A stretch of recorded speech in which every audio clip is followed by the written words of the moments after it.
Get ready, it's time for the podcast voted most likely to make you say, what the flock? It's the Talking Pools show. And here are your hosts, the dysfunctional duo of myth-debunking pool pros, Rudy Stankiewicz and Andrea Nannini. Hold up, wait a minute. Hi, I'm Rudy Stankiewicz. Hello, I'm Andrea Nannini. And this is the Talking Pools show.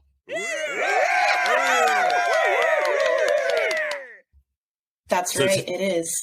So Andrea had a funny story that she wanted to tell us, something about chicken and pickles. And did we do that one last night? No, that was the hurricane Chicken and one. pickles. What were you telling me about? What was the other TikTok thing that you saw? We did. I can't remember. Pickled garlic. We did the Pickled garlic. Ranch pickle chicken Ranch thing. pickles. Oh, and then you put the chicken in the brine after that. Yep. Have you tried that yet? Because you did promise us you would have eaten it by now. I have not tried the chicken in the pickle brine, and that's only because I'm the only one in my house who is going to appreciate it. So I kind of just have to wait, until I'm not cooking everyone dinner. I got to make it for myself as a snack. Okay. So what great things have you seen? Okay, so I will tell you about something that I tried yesterday specifically for you guys and for the listeners, not just because I love food and I love TikTok. So I think what you're thinking about, Rudy, is we at one point, which I can't remember at which point, but I was telling you about pasta chips. Yes. That you make in the air fryer. Those. Yes. Now I have not. My air fryer is out of commission, so I haven't been able to make those. But what I did instead was there was another trend that was going around a little while longer ago, so it's not super viral now. But pesto eggs. Say again. Pesto eggs. Pesto eggs. So pesto's right. A basil thing, right? Yeah, I don't know all the ingredients off the top of my head, but it's like basil and, parsley, olive oil. I think they throw Parmesan cheese in there. There's usually pine nuts in there. And I had, probably garlic and stuff like that. And then you grind it up into a paste. Okay. And then you put that on pasta and, chicken and things like that. So what you do with the pesto is... for the egg. You fry the egg in the pesto. You fry the egg in the pesto. Correct. Yeah. So instead of using butter, I threw a little bit in there just because I like butter and it was my first time trying it. And I didn't, my normal phone has been out of commission, so I couldn't really watch the video. But so you don't need butter. I was winging it. Yeah. But you just take however many eggs you're using or however much pesto you like. It's all to taste pretty much. So you just throw a bit of pesto in a pan. I use a nonstick when I'm doing fried eggs. And that was it. You just heat up the pesto until it starts to bubble, treat it like butter or whatever. And then I kind of made a little pool and a little thing in the center of the pesto, you know what I'm talking about? I spread it out and made a little hole. Yeah, and then I forget what that's called. Egg. Yeah, I know what you're talking about, like a little volcano. Yeah, and so I cracked the egg into the middle of my little pesto circle, and then I just fried the egg like normal. And I only added a little bit of salt and pepper because the pesto's already got the seasoning in there. So it just sets on top. Yeah. Yeah, on top, and then I kind of with my spatula flung some pesto up on top of the egg to get some pesto flavor in there, and then you flip it like normal. It was pretty good. It wasn't. Go ahead. Do you eat the pesto when you eat the egg, or just what's stuck to it? Yeah, just I scooped everything out. Or do you just glop it on and bury it so you can't see it? Well, I didn't use that much pesto. So I used about 2 tablespoons, I would say, for one egg. And then, like I said, I just kind of basted my egg with the spatula. I just flung the pesto and the oil on top of that. I flipped it, let it cook. I don't like a super runny yolk. So, and then once it was done, I was just wanting to taste it. So you could make a sandwich out of it, or you could put it on a burger. That would probably be really good. But by itself, how was it? By itself, it was meh. It was pesto and it was an egg. It wasn't anything spectacular. I have to ask this question, right? Okay. Because you're Italian, right? Yes. And I married into a family of Italians, so I do have to ask this question. Okay. Did you make the pesto yourself? I did not. Is that not like a cardinal sin in Italy? Like you're going to burn in hell now because you opened a jar of ragu? Honestly, I've watched enough Italian cooking shows and they always say do whatever, is convenient. If you want to make the pesto, obviously go for it because it's not super hard. I've done it before. But I didn't have the time and I didn't feel like shopping for all these specific ingredients. But it's fine. I'll accept my fate. I just didn't have the time. So Andrea and Nanini going to hell for using jarred pesto. You heard it here first. I will never go to hell for the jarred sauce. That one I can get behind. All right. So we were gonna do this podcast that we're doing now yesterday, but I saw a video. You couldn't be here. You got tied up. And I saw a video. I did. Instead of being with me to do the podcast, you actually went to a foam party at some type of retirement home and were hanging out with a bunch of old chicks. You were up to your ears in bubbles and blue hair. No, you're half correct. It was a foam party, but it was my fault. In a hot tub. It was your fault. It was my fault. Yes. Well, who was the lady in? I saw a lady in. Yeah, I saw a lady in a hot tub, and there was like foam everywhere, and they looked like, dude. It looked like they were going to start a mosh pit. All kinds of things. So, what exactly did you do to that hot tub? Oh my goodness, you're killing. I'm going to start laughing. Oh, so anyway, what I did, I can post these pictures too. And for those of you who haven't seen the picture, if you go into our Talking Pools Facebook group, the picture is posted there. So they're still all waiting on your links that you said you'd post for the hurricane. Oh. So before we get to the pictures, let's get caught up on, you're a little bit behind. But you know what? The picture's already posted. So kind of different.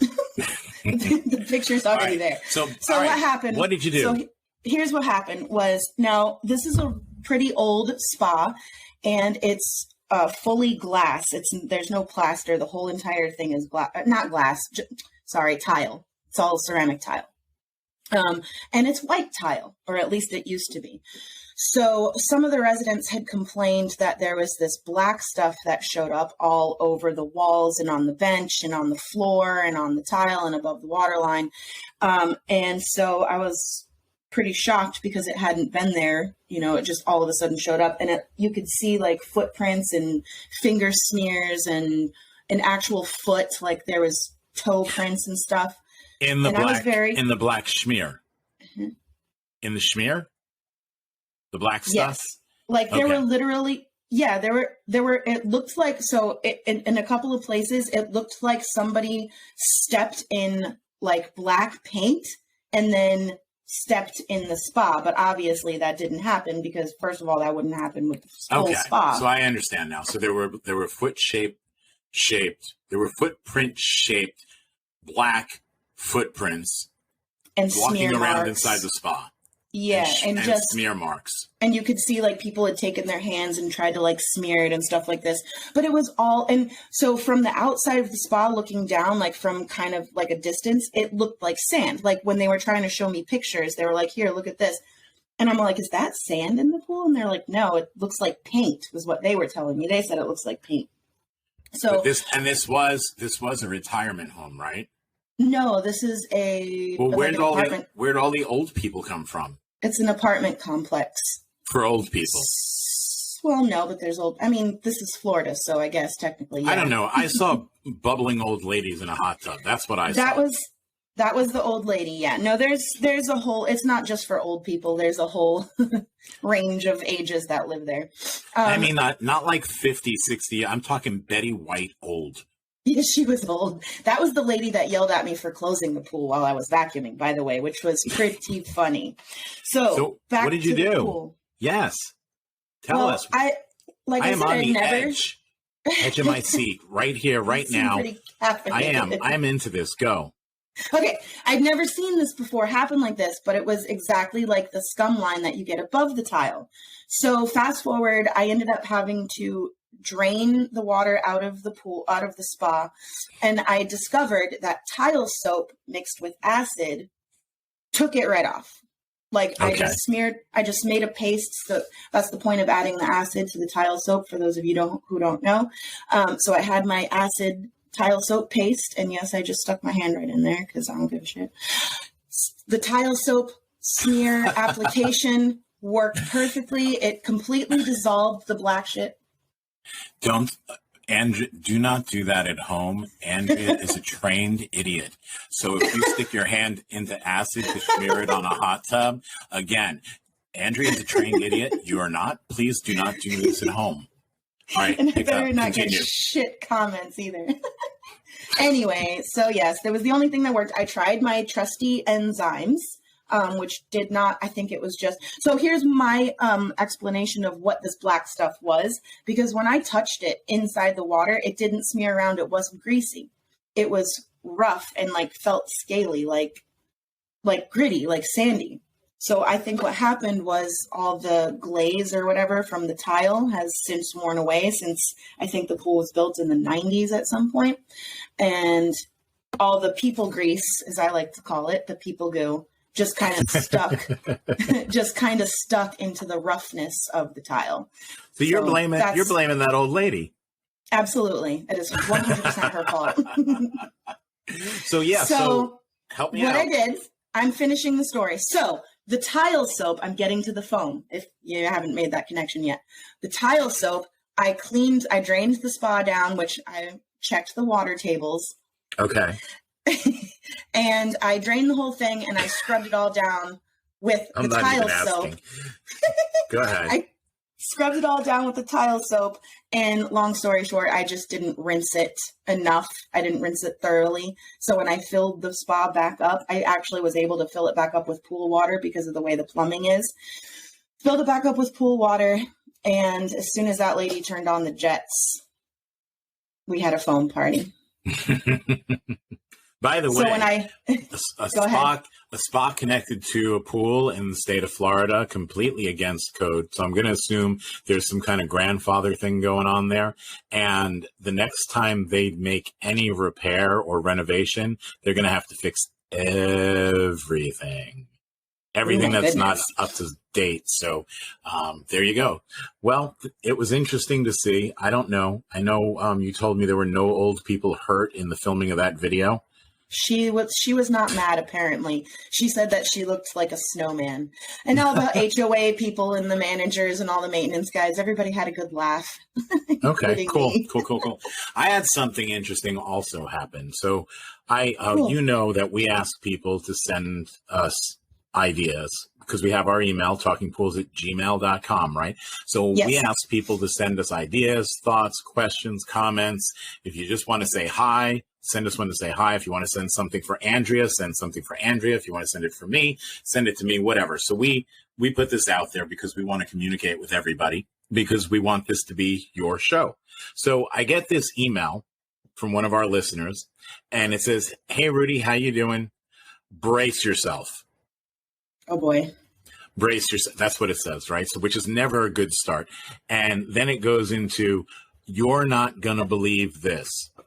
Also, not backing it up well. So, Yeah. apparently, he gets an email from one of the properties he takes care of. And they were calling because they didn't know what to do because there was a body floating in the pool. Oh, my goodness. A people body, a person. One of the residents had apparently overdosed on something and died and was floating in the pool. And he was asking me, how do you clean that up? How do you take care of that? So I know, and we'll get to that in a minute, I know that you are the pool industry's official critter saver. Yeah, well, I like to think of myself that way, yes. So, and you post more pictures of yourself saving animals from swimming pools than anyone else. Now, Hashtag animal rescuer. Hashtag animal rescuer. So, and most of the things you save aren't cute and fuzzy because the cute and fuzzies don't tend to make it. Well, yeah, I would say very rare to catch a mammal for sure alive. So snakes, lizards, Lizards. frogs, turtles, crabs. I've seen all of these in your photos, but crawfish. I had some crawfish too. Ducks. But fuzzy bunny rabbits, not so much. But my guess is I did get one recently in the last 6 months or so. I had a little fluffy bunny that I saved out of a skimmer, and you can bet there's a TikTok about it. I can bet that there is. But with that, most of the fuzzy things, unfortunately, they don't make it by the time we get there. And it's kind of sad, really. I think it's kind of sad. So what do you do how many of those types of things have you come across? Not too many to really count. I mean, I don't keep track of the dead ones. It's really super gross. It probably exceeds the amount of live ones, wouldn't you say? I would say so. I would say that's fair, yeah. And I think that's probably the experience of most pool people, right? Is that the amount of dead animals they find, because we're not there when they fall in. I mean, we're talking about the things you save are basically things that can swim. Yeah. Or things that live by the water and spend a lot of their life in the water anyway. So even though they can't get back up out of the pool, they're too little, right? They crawl in, they fall over the edge, and they can't make it up that ledge. They're used to having, a beachfront or a shore that they can climb out on. So that's why they can't get out. So the little ones can't. Yeah, sorry. There's that little, 4-inch space of tile that they have trouble climbing up. And then especially some of them can't get up over the coping. So right. We interrupt this podcast to listen to Bacon Sizzle. And that doesn't mean that bigger things don't visit the pool, because we know they do. It's just the bigger things like a water moccasin or a rattlesnake or something along those lines, depending on where you live. Obviously, if you're, up in the frozen tundra listening to us, you probably don't have a snake problem. But, I don't know, polar bears, whatever. Anyway, these big snakes can get into the water and then just climb right back out. Yeah. So it doesn't mean they're not visiting because you can't see them. It just means that they've probably just been there and left. So when you have a dead animal in the pool, how do you treat that? What do you do specifically? Just fling it over the fence into the neighbor's pool? Yes, usually. No, I try to miss the pool, but no, but I do fling the stuff over the fence. Actually, fun fact that I've learned, I guess a pro tip you could say, if you find something floating in the pool or even in the skimmer, I like to net a bunch of stuff. Like I like to get a bunch of debris, like leaves and stuff inside of my net first, and then I'll scoop up the dead thing. So it kind of makes less contact with my actual net. And then I end up with a less smelly net afterwards. So that way, if whatever you find is oozing. Yes, you won't have that goo. It doesn't kind of like all Nickelodeon gack through the net. Oh God, I hate it when that happens. So yes. I know, it's gross. And sometimes intestinal cloud. No, one time it's pretty bad, and then there's usually bloating and things like that sometimes. So and some things when you touch them, they can explode. Oh yeah, I've had that. Liquid frogs, I like to call them. It's because you lift them up out of the skimmer and they frogs. Yeah, because it looks like they're normal frogs, just kind of extra squishy. And then when you pull the basket up, they literally just melt into the. It's so horrific. They sound like they'd be adversaries of the Ninja Turtles, the liquid frogs. Donatello, quick! What, Raphael? It is the it is the liquid frogs. We must kill them now. Kill them now. Yes, we will kill them, and then we will eat their legs for dinner. We are not in Florida. You do not eat frog. Whatever. So that's what sounds like to me. Sounds good. So you should make a cartoon. All right. So we have the whole liquid frog thing. This is a common occurrence. It's really not a lot different when you find a person in the pool. The procedure. What a tragedy, by the way. Sorry to interrupt you. But it's awful. It's tragic. It is something that pool pros may run into at some point in their career. So I thought it would be a good topic to talk about here. Plus, people ask the questions so that we'll answer them on the show. Obviously, I didn't wait with this one. I responded right away because sometimes we'll be like, oh, can you talk about this on the show? Okay, I have a few days there. I'll talk about it when we do the podcast. Obviously, they don't have a few days. They needed an answer right then and there. So Unlike your dead animals that you fling over the fence, that's not part of this protocol whatsoever. Oh, there's a protocol. There is absolutely a protocol. There is something written for this. Glad for that. I am glad for that.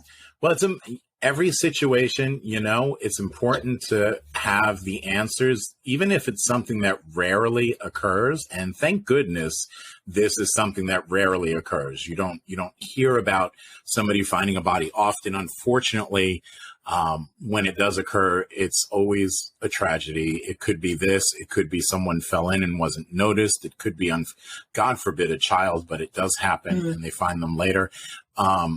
But there is a procedure. So if you're the pool professional and you walk up to your pool, and now this is a little different because he was called and he knows the body's there, but in a lot of cases, you won't know that it's there. I mean, especially if you've done green to cleans, right? Like a few, but I've never done like an abandoned house, like a foreclosure or anything like that. I've done a lot of foreclosed properties. John Poma, who was on the show when you were abducted by aliens, he does probably more foreclosed properties than anyone I know as far as green to cleans, flipping them back. And these are homes that have sat abandoned for 2 years to 10 years, somewhere in that range. And the pool's not been touched in that time either. So anytime and John and I have spoken, he agrees, anytime that I would be out at a pool, and I had done probably a couple of hundred of these, back when I had my service company, so it was a while back, but I will never forget approaching the pool and looking at the water and thinking to myself, is this the time I find a body in it? I mean, I've always kind of just, out of like a weird, thought or weird random thought that crosses my mind every once in a while. And I remember a video that John posted that I think he was on a live, and I was thinking it then because the property he was on at that point was really crazy, creepy looking. That was it.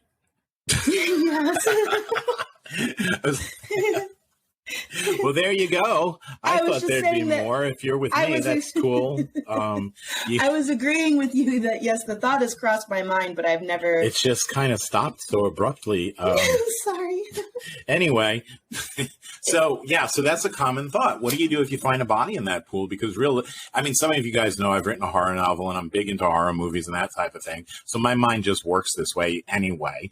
And that would be, not that anybody should do this, but that would be probably a place you could dump a body and somebody not find it for a little while.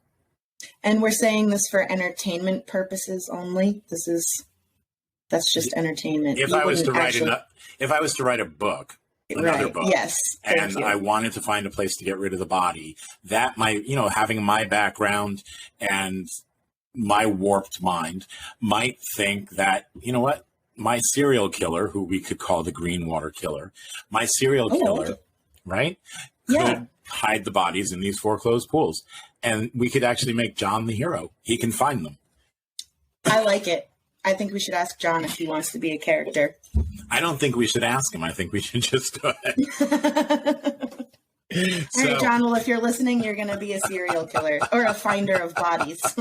Yes, the finder of bodies, not the serial killer, right? So he's going to be the one who solves the crime. Him, his telepole, and a bucket of alum. And his alum. Yes, so he'll be the hero. But anyway, all right, so you go up to this pool and you start vacuuming, you start cleaning it. Let's assume it's not just immediately obvious there's a body in it. Right, it's not floating.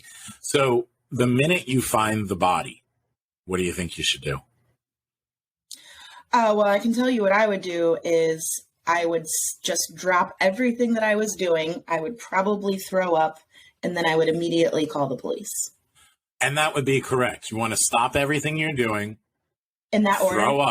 Throw up, and then call the... Vomiting is essential, apparently. Not in the pool, though, because then that might be considered evidence. That could be. Bush. So, yes, if you're Andrea, stop everything you're doing, vomit, then call the police. It might be nauseating. I don't know how that would actually go. But you find the body. The key thing here is that you stop everything you're doing. If you're vacuuming, just set the pole down, shut off your vac. If you're skimming or whatever, obviously just set everything down where it is gently, lean the pole against the coping. I wouldn't start packing things up. Just leave it where it is. Right. Yep. And then call 911. Yep. Absolutely. If after calling 911, the next call I would make is to my customers. Whoever's paying me to clean this pool needs to be looped in. Right? Yes. Yeah. They're probably going to need to come out on site and maybe talk to the police, I would think. So you call the police, you notify your customer. They're probably going to need to come out and be on site. Right. Then answer some questions. While you're waiting, I would document what happened. I would bullet point the whole thing. Who's doing this, found this time this time this time called 911, this time called that, and then stay put. You don't want to go anywhere. Like Andrea said, the police are going to want to speak to you. You have to make sure that you cooperate. You want to give them as much information as you possibly can. That's why I want you to start documenting it right away. Do you mean like take pictures, or do you think that would be bad? Because I don't know. You know what? I wouldn't take pictures personally, because I don't know. That's just kind of weird. And you don't need pictures, really. You just need to write it down, let the police do their job. I mean, right. and if you do take pictures, which you shouldn't do, please don't post them on social media. We got to be respectful of the deceased person, their family, people involved, because this could be hurtful if it was one of your loved ones. God forbid, again, knock on wood. I mean, you wouldn't want the amateur photos blowing up all over social media. So really quick, let's go to the Talking Pools droid for a recap before we do anything else. Body found in swimming pool protocol. Stop everything you are doing immediately. Just stop. Don't even move your stuff. If you have a vac in the pool, just shut off the power to it and leave it. Place the handle of the telepole down, so it rests against the coping. You don't want to disturb anything any more than you already have. Call 911. Notify your customer. They are going to need as much time to deal with this situation as possible. They're also likely to want someone on site while the authorities are there. Don't go anywhere. The police are going to want to speak with you. Make sure you cooperate. They are going to need as much information from you as possible. I would start jotting things down as soon as I got off the phone with the emergency operator. Bullet point the steps leading up to the discovery. Every chemical added. Every pool tool is used. Bullet point every action you had taken from the time you found the body all the way up until the first officer arrived on the scene. Do not leave until you are told by the detective in charge that you are no longer needed. Be respectful of the deceased, their family, and your customer. Don't go posting this on social media. Be prepared to complete the job as soon as you are notified by your customer, the realtor, that it is okay to do so. How do you treat that if it's a person? We talked about animals. Obviously, we don't want to compare animals to people, but the procedure's pretty much the same, isn't it? Aside from the steps we just went through. I think we missed something. What steps did we go through? Oh, you did. I'm sorry, but you were talking and I couldn't hear you because my earphone died. Wow. Okay. I told you that it wasn't working. I'm sorry. So, all right. Let me guess. When a person dies, it's usually they will evacuate their bowels. Am I correct? Is that what you were talking about? So you want to treat this? Oh, but I want to talk about that. So okay, so going. There we go. So yeah, that happens when people die. Everything gets evacuated. So if they were in the pool when they died, you can pretty much guarantee, or at least safe to assume, I would say, that there's probably some bodily fluids and some pees and probably some diarrhea in there. So you want to treat this as a diarrhea accident. Exactly. That you are 100% dead on. And this is once the police have cleared the area, once you've been called back. This is not going to happen while you're sitting there with the body waiting for the cops to arrive. Obviously, this is probably going to be several days or more later, because if it's a crime scene, if it's judged an accident, what have you, then you're going to be called back. You do have that option to treat it exactly the same as you would a diarrhea accident per the CDC's fecal incident response guidelines. Follow those steps. Now, if it were me, I would think that the pool is going to be haunted. So I would recommend and insist and try to be as persuasive as possible to drain, possibly acid wash, maybe chlorine wash the pool, and refill and rebalance everything. What about a cleansing with sage? Absolutely. Let's get some Palo Santo in there, some sage. Come out with the abalone shell and just start burning sage and clear That's it of all the spirits. Maybe have that priest we were talking about earlier, maybe he can come out and bless the pool. What do you think? Absolutely. Yeah. Speaking of scary things and ghosts in horror movies. Okay. Okay. I was watching La Llorona, and we talked before, you said you have never seen that, correct? I've heard of it. I have not seen it. But at one point in time, you got to see it. It's part of the Conjuring franchise, so it's in that set of movies. But at one point in time, the priest turns an entire swimming pool into holy water. Oh, well, that seems like it would. That's what I would need. Yeah, to not drain that pool. Absolutely. And I can't imagine anybody's going to want the water it's just a mental thing, but nobody's going to want the water that the dead body was floating in, right? No. And I've had the unfortunate experience of a few customers' dogs have died in their pools. And they pretty much didn't really use the pool again after that. They never drained it or anything, but they weren't down with the pool. So sad things happen. If you're out there, you're a professional. If you're going pool to pool, if you end up taking on foreclosures, no matter what, it could happen in any scenario. Hopefully not. Knock on wood, your backyard pool, an aquatics facility, any of these things. If these are the steps that you should go through if you do find a body. I'm not going to go through the whole fecal incident response procedures. We've done that before, and that's easy enough to look up online. But we treat it as a diarrhea accident. If we're going to treat it chemically, that's once it's been cleared and the body's removed. Or we drain, acid wash, or at least chlorine wash, refill the pool, and then make the spirits go away. Yes? Yes. So, all right. So I am Rudy. And I'm Andrea, and thank you for listening. This has been this week's Talking Pools podcast. We look forward to seeing you next week. The How to Get Rid of Algae Handbook is the most comprehensive insider's guide on swimming pool algae available in the market today. Did you get your copy? Algae is the single most commonly encountered pool problem noted worldwide. You deserve to have all of the answers at your fingertips. Want to have an edge over your competition? Get the How to Get Rid of Swimming Pool Algae Handbook on Amazon.com today. That's how it goes.